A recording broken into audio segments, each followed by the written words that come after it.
Welcome to the broadcast today. My name is Douglas Gabriel, and I'm here with John Barnwell. How are you today, John? I'm doing great, and I'm enjoying spending the afternoon with you, sharing the good news. Absolutely. And we're talking about Surviving Apocalypse, Creating Your Ark, the new book that you just edited and we wrote, and it's in the series of Rudolf Steiner, from the works of Rudolf Steiner. It's like study guides, but these are like no study guides you've ever read before.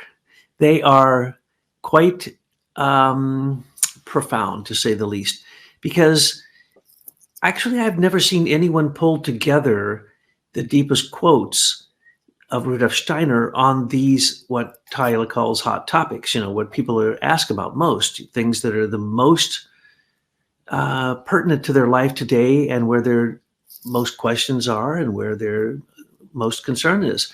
And so we're so happy to present this because everyone knows that we're in the end times and it's apocalypse, and that John's revelations are a prophecy. Well, that's not quite exactly the way it works, but it's partially like that. John was a great initiate, and what he saw is what any initiate would see that goes up into the higher heavens. And if you understand the symbols that are used, then you can actually use it as a way to see, as it says in the beginning of the book of Revelation, I am the Alpha and the Omega. And so it's the past, the present, the future. It is a timeless view. So when you get out of your time body and your space body and you get into consciousness, this is what you would see. That's the reason Daniel in the Old Testament wrote about it with many of the same images, Ezekiel and others. And what people want to hope is that what they're talking about is this is going to happen to all of us, that we get to ascend to heaven, or like the chariot that comes down, the fiery chariot. And so they're waiting for their fiery chariot to come and take them away so that they can go to a better place. But the reality is we transform the place that we're in.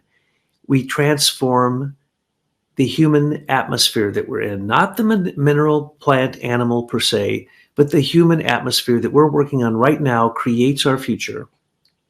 It creates what Steiner calls your spiritual hut, also for yourself.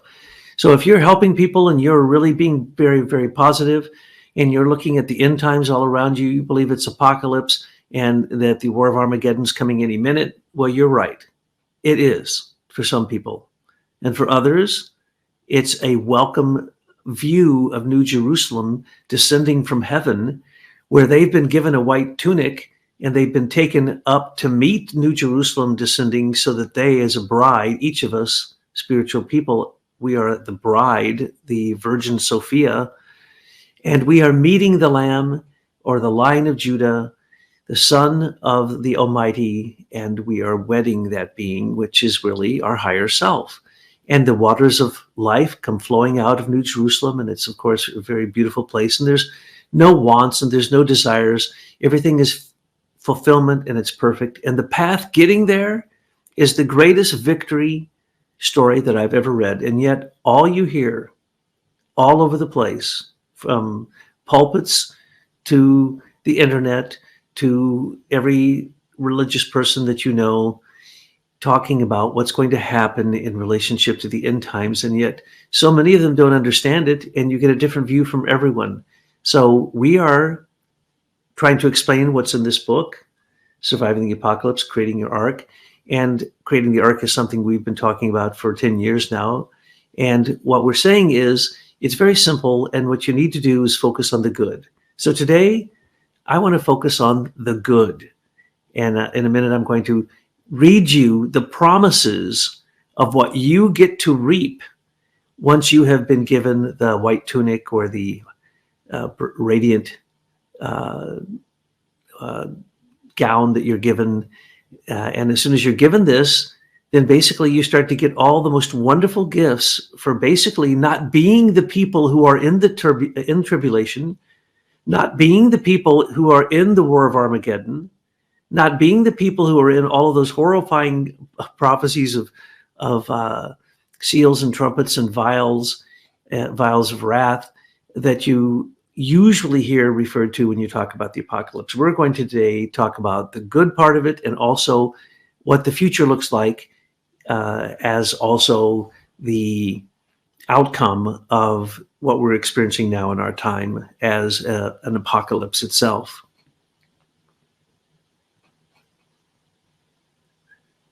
Yes, and to make the way straight, as they translate it in Scripture with John the Baptist in reference to Isaiah, but that word that they translate, I mentioned it before. I should give it to you.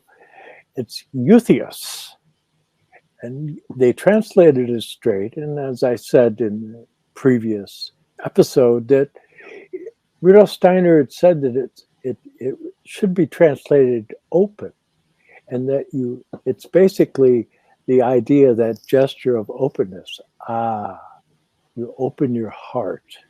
You're opening the heart so that you can allow Christ into your heart. And by allowing Christ into your heart and let him sit on the golden throne that's in your heart, you can envision that.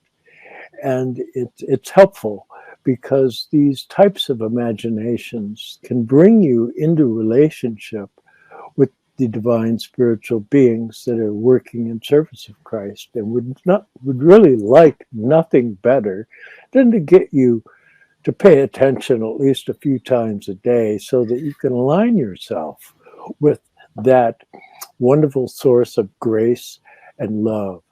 But what is that? Douglas said he wanted to talk about the good news, the goodness. And so Plotinus called it the good, the true, and the beautiful. And the Kabbalah, they have in the crossing the central pillar of the Kabbalah, you have that wisdom, beauty, and strength. And so you have that wisdom, and that wisdom, that pertains to what has been brought to us from the past. And so there's a great deal of wisdom all around us. We can see it in the unfolding petals of the blooms in nature, and the beautiful cloud formations, and all of these majestic manifestations of nature that we can see. And that's that wisdom. And then you have the strength, and that's what Douglas was talking about, that you have to endure. That the key to unlocking the book of the Apocalypse, the book of Revelations, is to be able to endure, to be able to be one of those that stay the course, that you don't lose heart, right? And how do you not lose heart? It's through beauty, that you can, by contemplating the beauty of the creation, that you align yourself with that wisdom that arises from the creation, that's indwelling the creation itself, and to have the strength to be able to behold the beauty in nature that's around you, and the beauty in all people. When you see the story, there's an old Persian story of Christ, and he's walking down the road with the disciples, and there's a corpse of a dog lying on the side of the road, and one of the disciples referred to it in disgust. And Christ leans down and points at it and says, "But look at how beautiful his teeth are." Exactly. And if you can see through, I'm looking out at some trees right now, in the sky and ground. And as I'm looking at natural things, I can understand that they're donations of spiritual hierarchical beings who have slowed down, basically crystallized, where light has then taken on form and function, structure. And if I can remove space and time from my perception, I can actually see the gifts of higher hierarchy. So for me, in the proper condition of consciousness, we can start to see what is behind nature.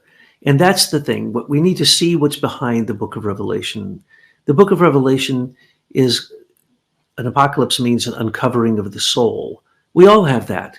In your etheric body is the same exact story as told in the book of Revelation, with your own symbols and your own concepts defining it.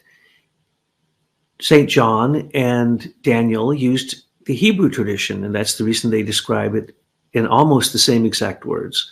And if you look at the different ascending into heaven, you'll see the descriptions are quite the same throughout the Old and New Testament.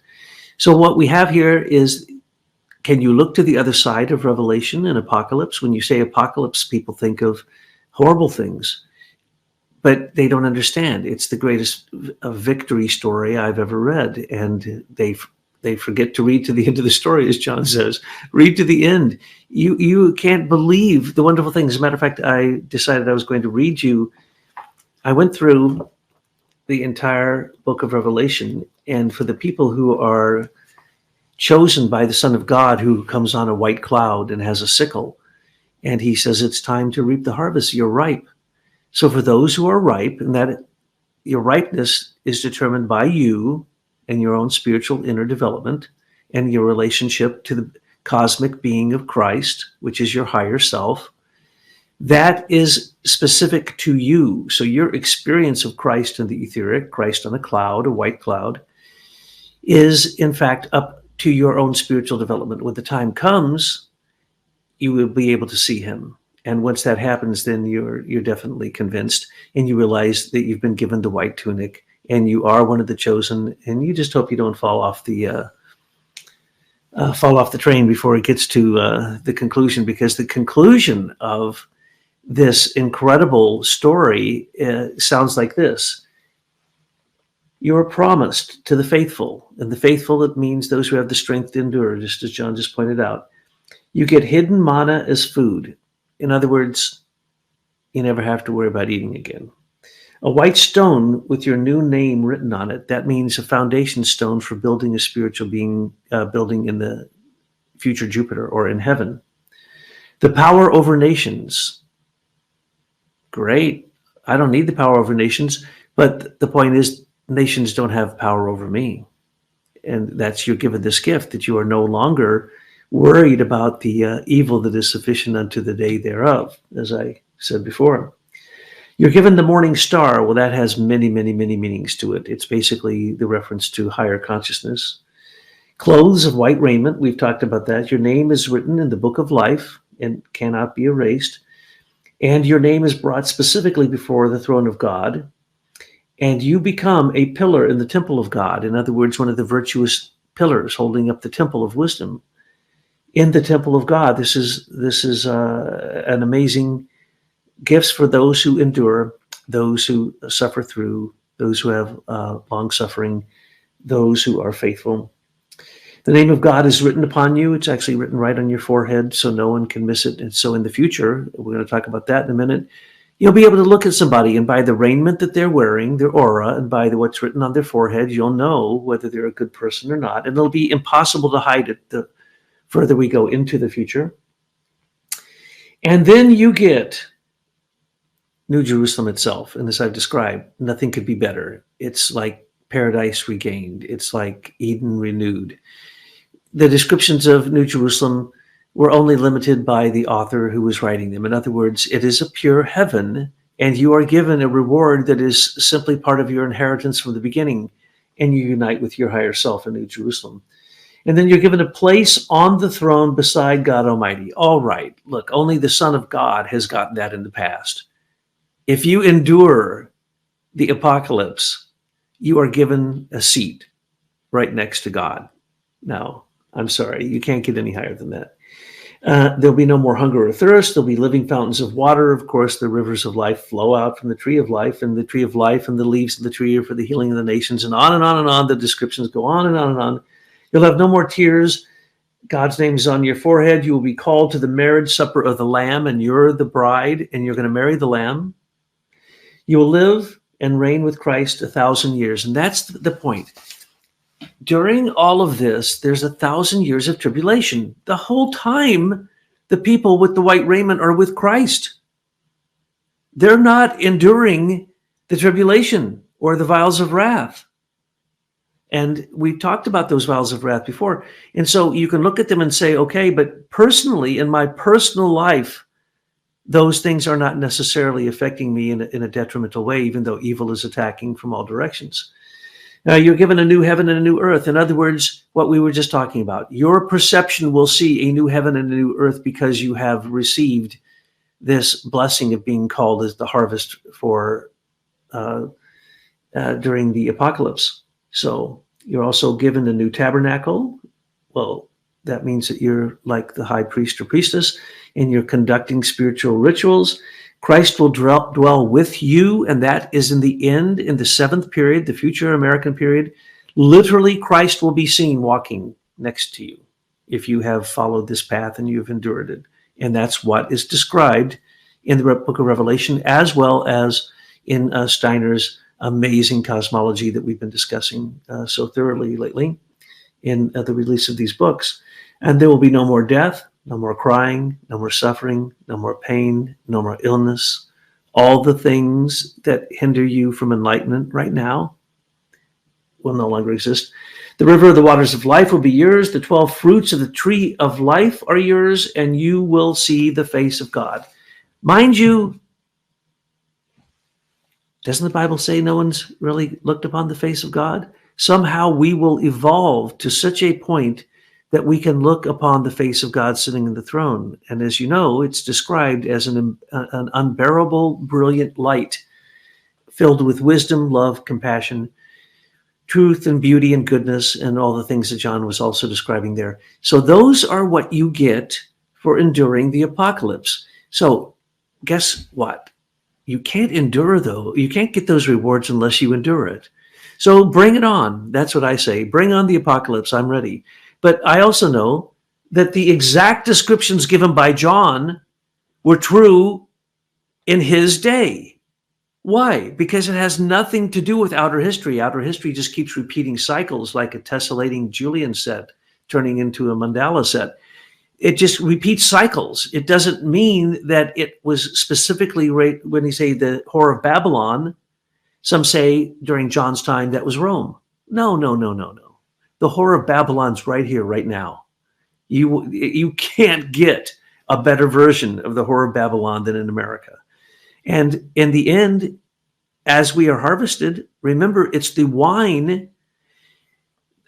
We are good grapes. We are the good wine because your ego exists in your blood, and the wine in the Eucharist represents the blood.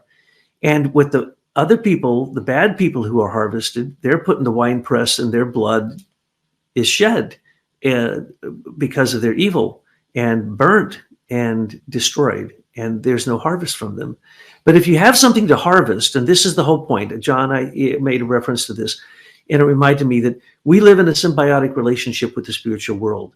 The world, we get to, first off, if we give gifts to the spiritual world, and we can interest an angel to come to witness our higher thoughts, our sense-free thinking, our supersensible perception, that is food for the angel.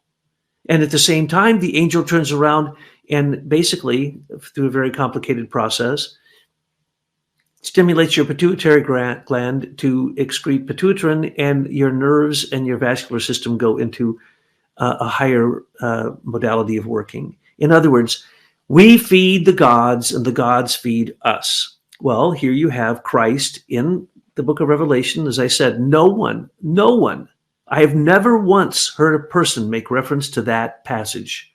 And yet it's the most key passage in all of it. It's the one that we all want to know. Are we going to be judged? When are we going to be judged? How are we going to be judged? I got to get ready before going before the judge. Well, it says there's no warning whatsoever. The Son of Man appears and he takes his harvest when you're ripe. Well, that was true at John's time, and it's true now. And so it is a simultaneous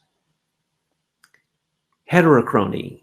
In other words, these are happening on multi-dimensions, these descriptions that John gives, and at multi-times, and that the times interpenetrate each other and that they accumulate and cause accretions. What happens is that when you go across the threshold and you separate yourself, say at death, from your etheric body, well, you're going to see time. You're going to see the Alpha and the Omega. You're going to see the past, the present, and the future.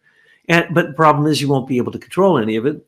it will just flow by you as a basic record of what you had done while you were incarnated. But if you can get initiated like John did and separate his astral body from his etheric body, and even his etheric body from his physical body, you could rise up to the higher heavens and experience timelessness and spacelessness. Therefore, you basically see the whole picture of developing spiritual development of humanity. And it's told in images and symbols, so it's always true. And it seems very specific. And in any specific time that we want to take that book and try to apply it, you know how many other people thought that at the millennia or other times that the end time had come because they were following the book of Revelation to the T? Many times. For instance, the Euphrates, as we quoted before, is the sixth vial of wrath. It drains itself. It gets so low that these caves are revealed, and then the caves speak, as it were, like frogs, evil frogs. That's happened many times. The Euphrates has gone down to nothing 4 or 5 times in history. So how many times can we say that that particular demarcation of trying to get a time reference for the book of Revelation it's archetypal, folks. It can be applied in the moment.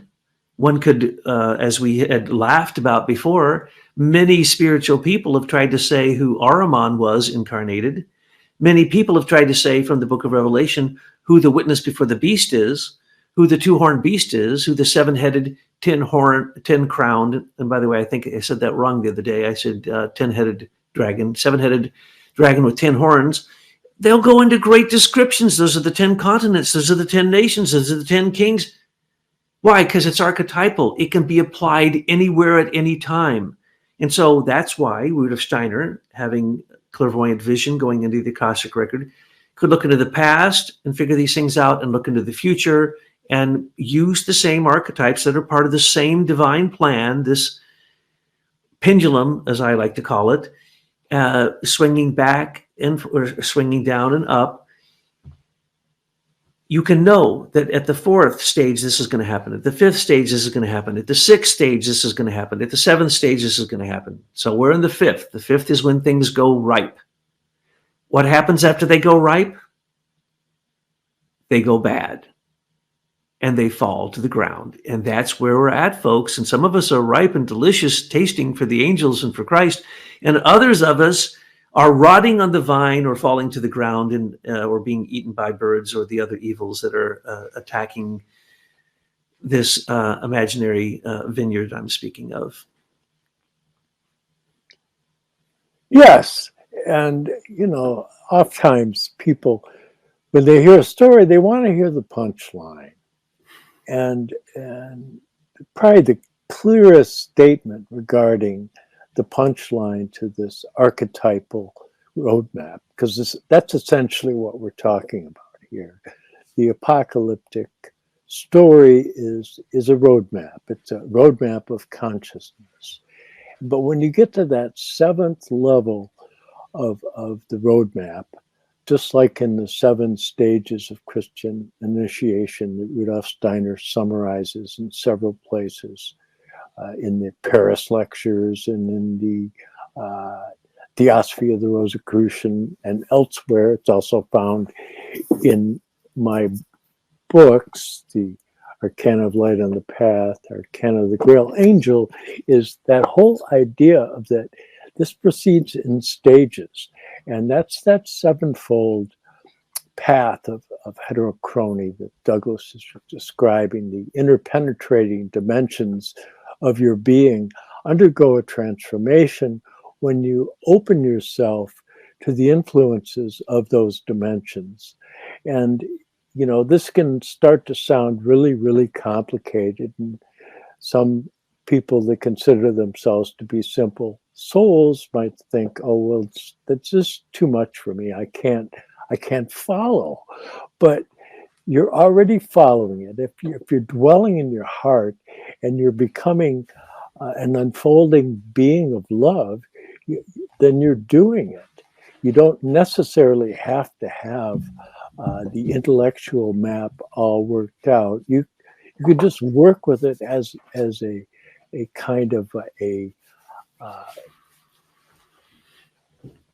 how should we call it, a pan vision of the unfolding path of consciousness, that you have a panopticon, that this gives you an advantage in that when you get in any particular situation, you know it's going to unfold through these 7 stages.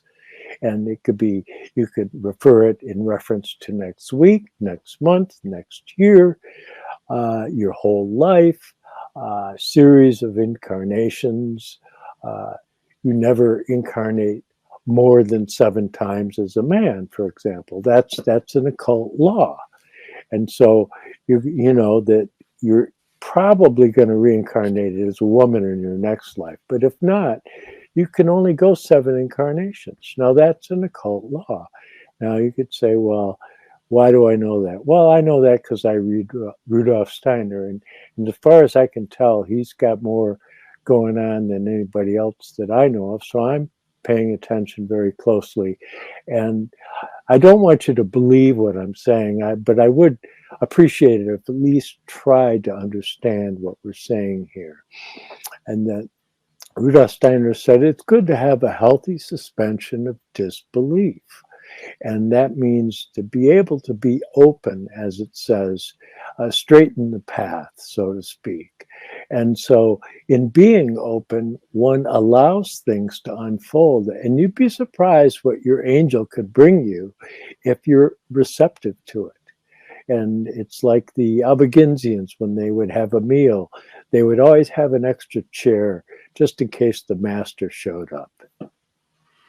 That's right. Greek theater left a seat in the front row for Dionysius because they were certain that he was watching from one realm or the other. You know, as we talk about that cycle of 7, we had 3 incarnations of the earth before the earth. We're in the 4th. Well, the new impulse comes from the 5th. The 5th incarnation of the earth is called future Jupiter, heaven, New Jerusalem. So what am I saying? I'm saying that the best is yet to come. When we become angels in the Jupiter incarnation, that was the intent. That shows that you didn't fall off during the 4th as the pendulum was going down. What happens is, if you, as James Taylor says, since we're on our way down, we might as well enjoy the ride. Oh, no. You better enjoy the ride going up. That's what you want to enjoy. Going down, that's called entropy.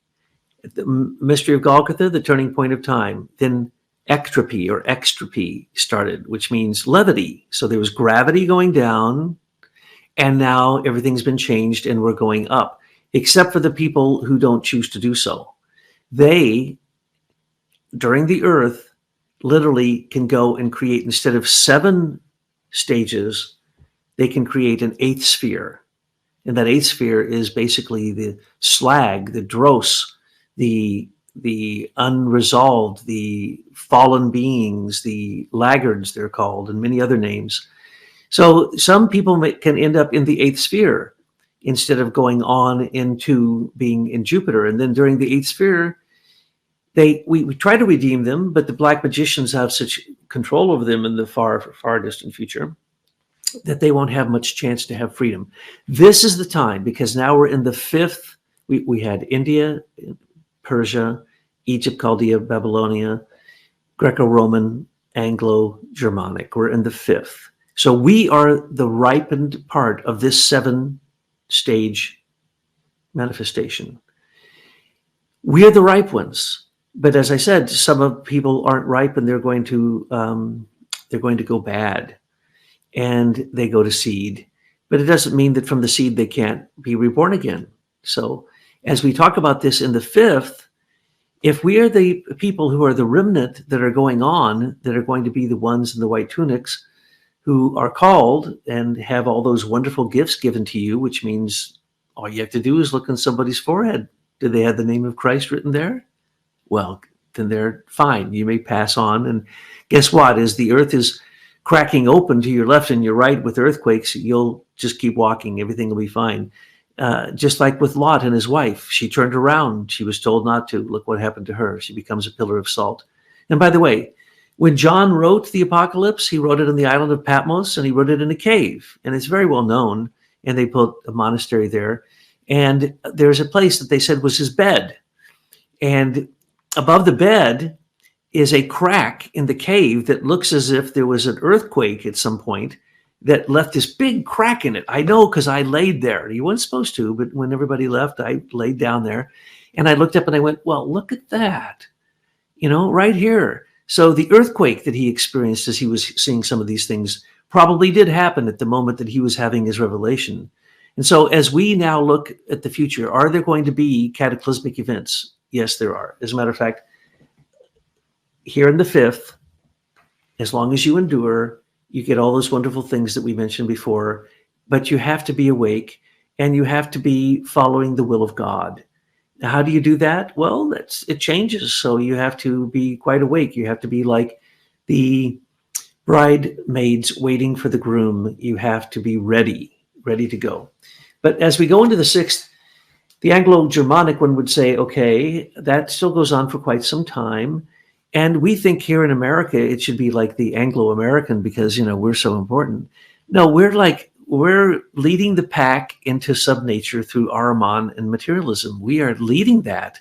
But the Anglo-Germanic, if we think about the Central European gift, that's hygienic gift, hygienic occultism. So they have still during this, because of the fifth period, they have really like the gifts that are given through Steiner's spiritual science and all the work that has come out of it.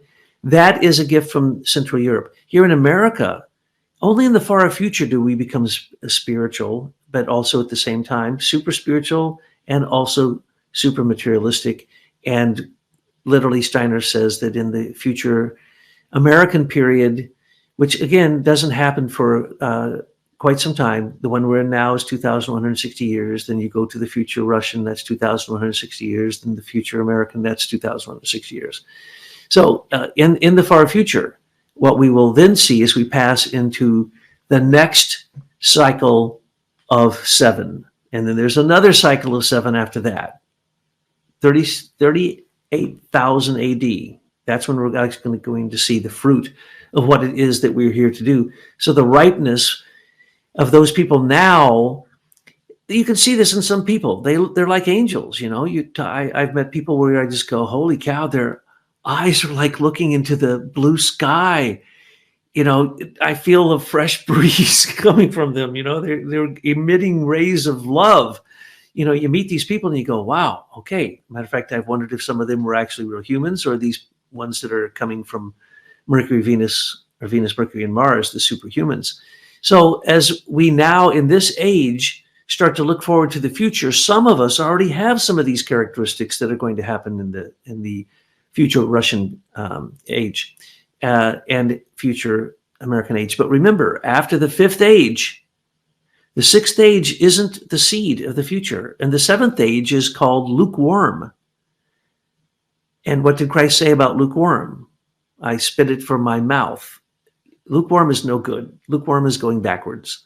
So we're right here. We're on the crux. That's the reason we can see into the far future. We can see into the past. We can see pure evil. We know we can't conquer it at this moment, but we know that it can be conquered in the future and that we will have the capacity to do so. So right now we have a conscience. Some people don't have a conscience.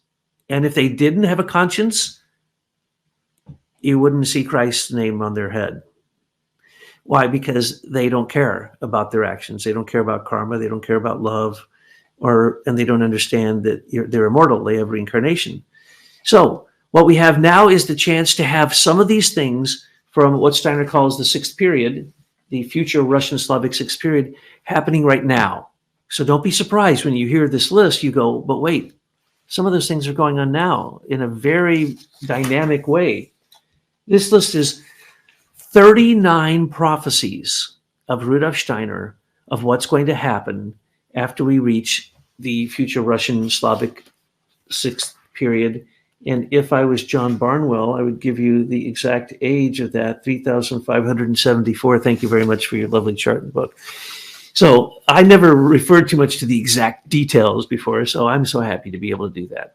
So I'm going to read you a couple of these. These are prophecies of what's going to happen. So if you're listening to this and you even slightly understand what we're saying, you're one of the elect, okay? You will be going on to the future. This will be happening. And through multiple incarnations in the future, you will be the remnant that is saved through this, no matter what happens. Even if they telescope it and it becomes that the war of all against all happens early, that's okay. Christ has made adjustments for Lucifer and Ahriman and the Asuras and Soroth and everything else. Adjustments can be made, but we just have to make sure that we don't basically accelerate things towards evil, because so many people become evil that there's a critical mass of evil on the earth that literally destroys the earth. And as you know, that's what they claim is happening now. And those are actually lies. But spiritually, it is happening. So in the future, it will be preceded, the future Russian Slavic sixth period will be preceded by mighty cataclysms and physical catastrophes. Well, that's long before the moon reunites. It's long before the war of all against all. It's long, long before the revolution of elements, or the upheaval of elements, or the great cataclysm, as Steiner calls it. When the last great cataclysm happened, it was Atlantis sunk, and now it's at the bottom of the Atlantic Ocean, and there's hardly any remnants of it. So there's hardly any proof, and this is on our own earth. So these things will be happening as we're going towards this new age. But listen to this. The remnant, the good people, and I hope I'm one of them, and you too, and all of you out there, you'll become a genius. You will become clairvoyant. And you will have a creative spirit that has basically never been seen before in human development. And that age will then become so spiritual that it will be as spiritual as our age. So the sixth period will be as spiritual as our fifth period. Our age now is materialistic, and basically in the West, materialism rules. So it's going to become completely spiritual. And they will be able to follow the spirit out of themselves. In other words, the being, the higher being in you will come forth and be able to lead you on your path. Brotherliness will prevail, freedom of thought will prevail, and what Steiner calls pneumatology, which is basically spiritual science, or in other words, your higher self. So your higher self will start to be seen and worked with through the spirit self. There will be peace and brotherhood through common wisdom. Okay, but wait. At the same time, there's going to be just horrible things happening. Yes. Especially in the interim between now and when the good stuff happens, there's going to be a lot of very horrible things happening, but it won't happen to the people who are the remnant. And science will be antiquated superstition replaced by spiritual knowledge. I love that one. And eating meat and plants, that will be passé. We won't do that anymore. We will take our nutrition from minerals as we go into the future, as Steiner points out. And basically, everyone will have love. Those who are awake and those who are harvested will have love for everything in existence. And basically, their physical body will become an exact copy of the etheric body. Your etheric body is a body that doesn't die. It's an eternal body. It's a body of levity and light. It's the body that gives everything. That's the ethers. The ethers work through that. So your physical body will actually be transformed and start to be transformed in just a few thousand years. So we are going to go through radical transformations physically beyond, I don't even want to say them to you because you'll think I'm making them up. You have to read it in the books. And then you'll say, well, Rudolf Steiner said this. He hasn't been wrong before that we can figure out. So maybe it's true. And they'll also discover the etheric. They'll start working with it. And Christianity will appear that in its perfect form, and everyone will be Christian because they'll see Christ. Christ will start to manifest to them.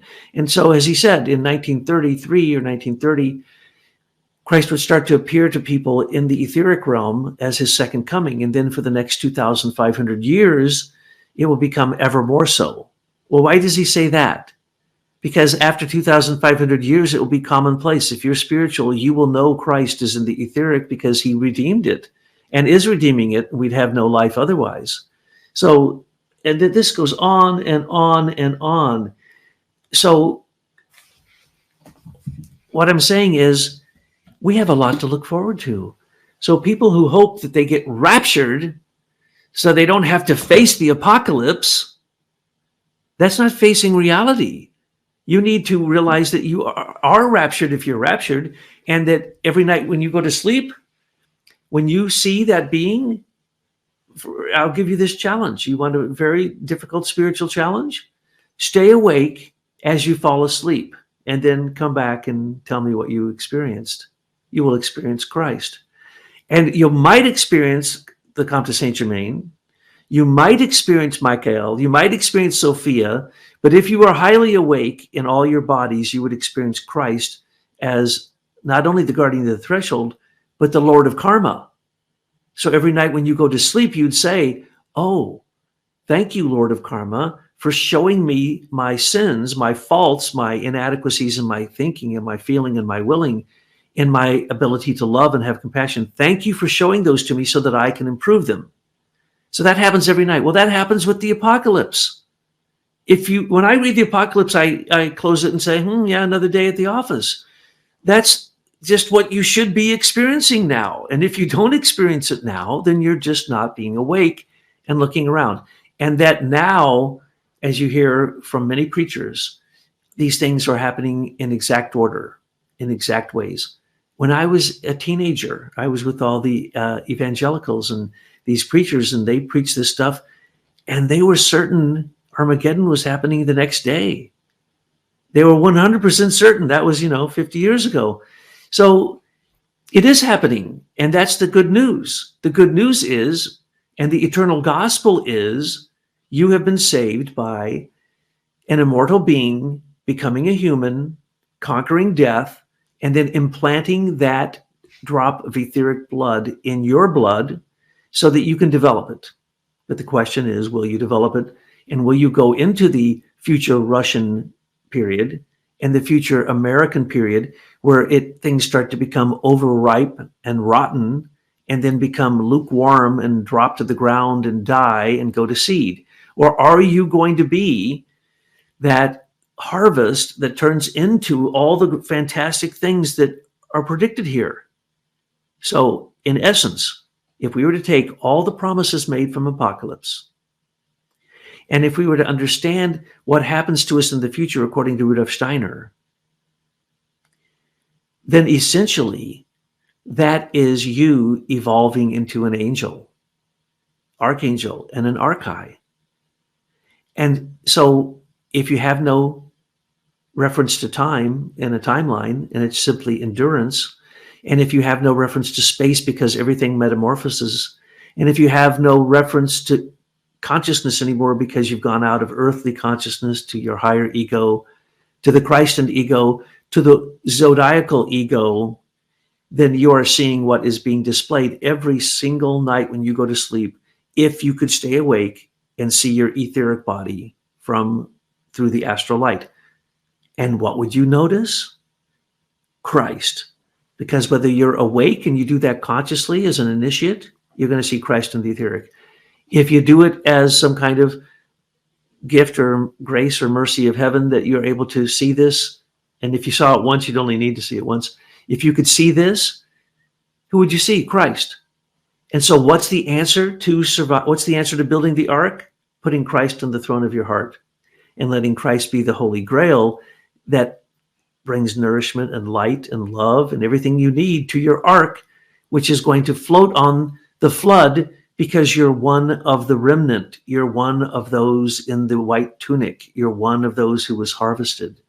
So this is the most beautiful picture that you can ever have to show you what it is you're going to do in the future that you can actually cognize in the present. Well, that's quite a picture. Yes. If you go to the Grail legends, what do they say?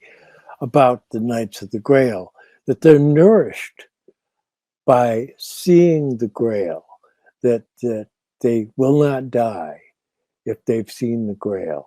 And so that's that whole idea of, but you have to endure. You have to get there, and it has to do with spending the time and the dedication to the pursuit of the Grail, the quest. It's a quest of the Grail is what it essentially is that you're striving to reach that universal pinnacle of human achievement, which is to be a pure being of consciousness. And of course, it's difficult because when somebody wants to enter into the realms of light, they have a hard time because they don't realize that they are the light that they're trying to see. And so they're wanting to get to be something other than what they are. But the core of your being is that light that you received through the agency of Christ, working through the spirits of form. And so, but that light is not solitary because that light, it participates in the warmth of love. So it's not just the light of wisdom, it's the warmth of love. And so you have this wisdom love principle that is the most intimate part of you. It's not other than you. You can make it other than you, but then what you do is you become one of those beings, the denying beings. And of course, there has to be denying beings for things to move forward. Just as like a line I once wrote in one of my books is truth serves its own ends. All else serves as compost, nurturing its growth. So there you have the understanding of what's up with all these demons and all these fallen beings and all of that. Well, they give you something that provides that necessary tension so that you can go through the path of attainment, to climb the mountain of consciousness, is that you have to have some opposition.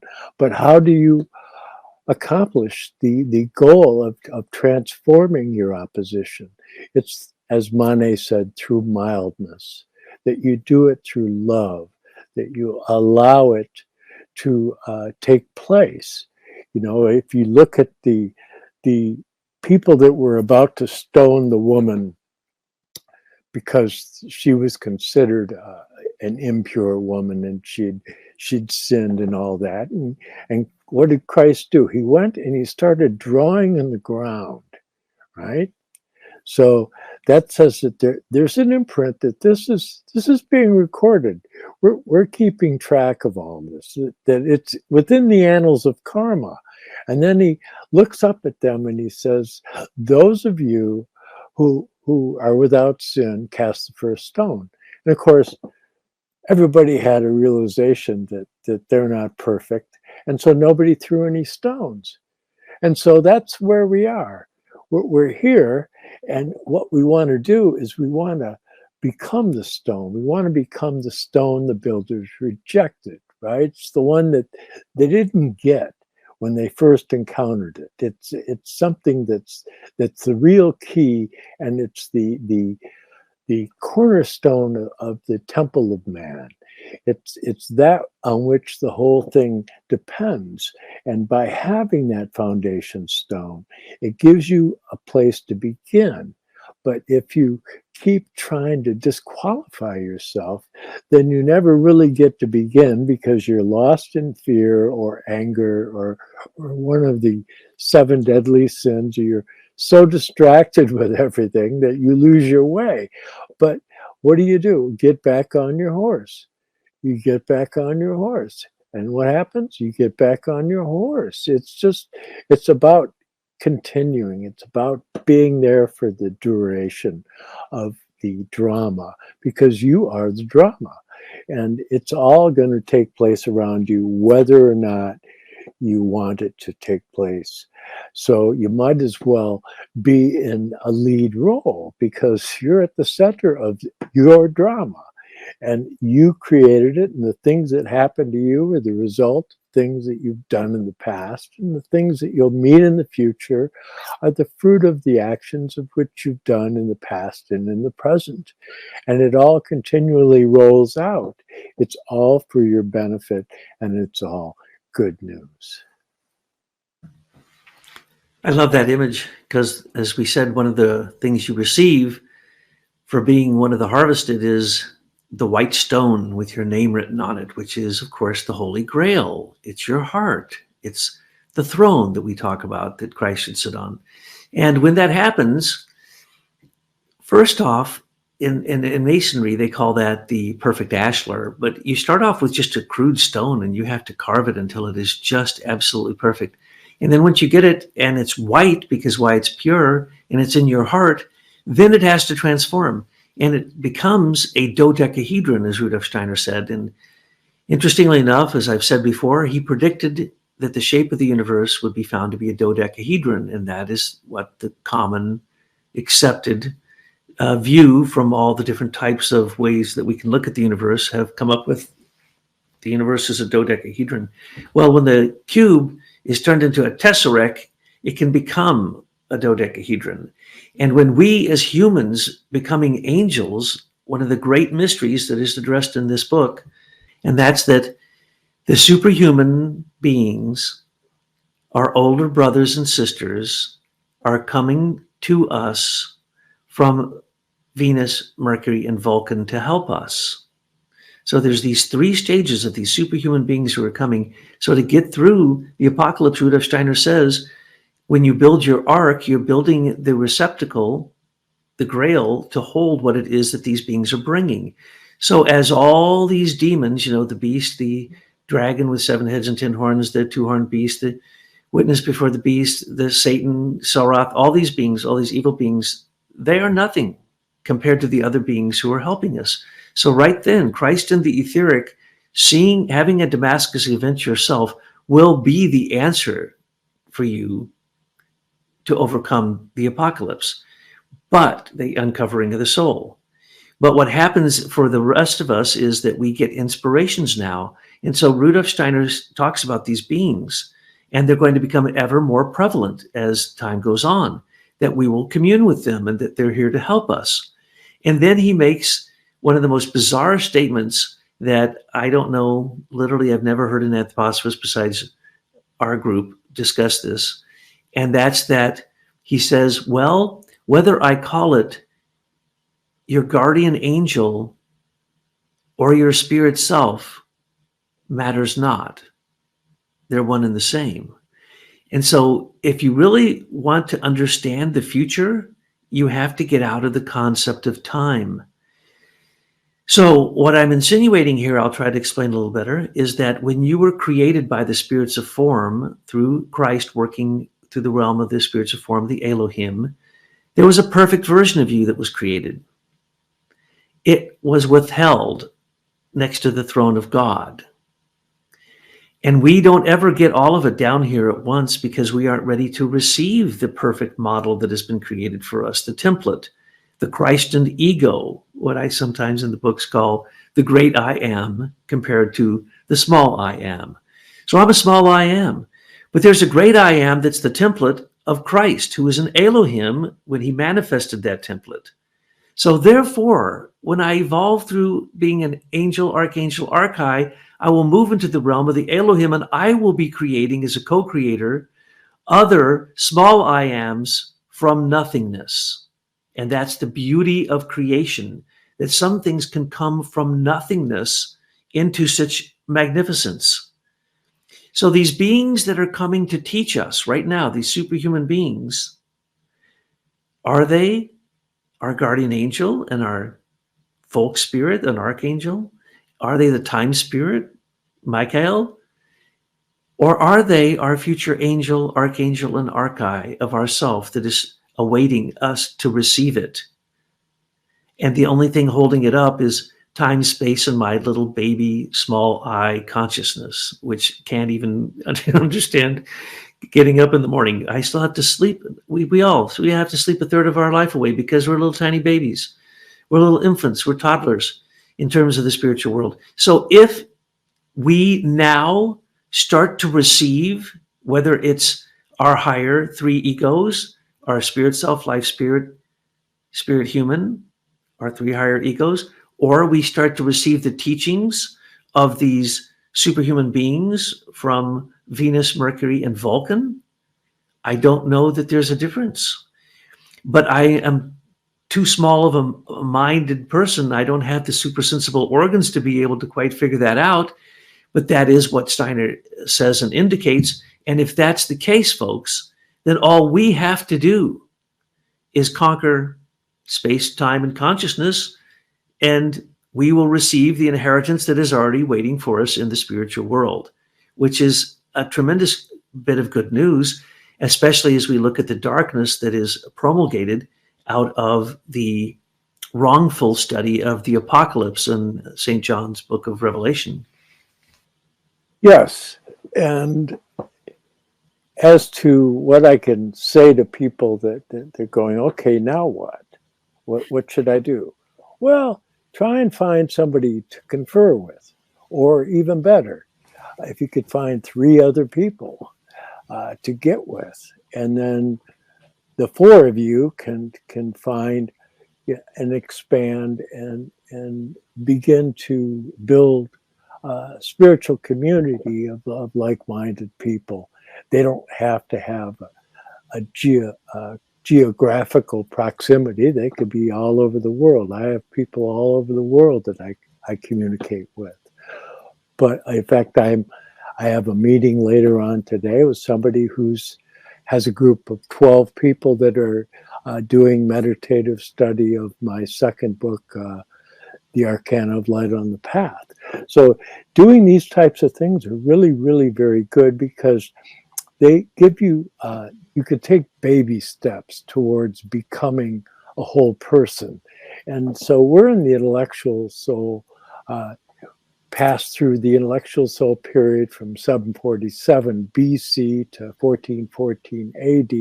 And now that we're in the consciousness soul period, that goes from 1414 AD to 3574 AD.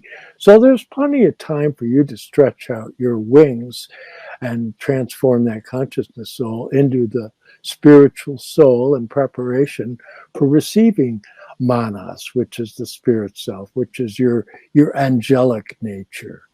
And of course, you could say, well, is that me or them or what? Well, when you get to that level, they always refer to it as a choir of angels, don't they? And I'll just leave it with that. So beautifully said, John. And that's right. We just fill our part, Mike McKibben plays the trombone, you play the guitar, I play the recorder. We're all going to be in the symphonic marching band of heaven, as long as we can hear the tune and we can march to it. And really, that's basically all that's being asked. Keep up with what Steiner calls progressive spiritual evolution of the divine plan. And as you do, it actually is simply a receiving of the grace and mercy of God. And we have to put out an effort, because we're in a symbiotic nutritional relationship with the spiritual world.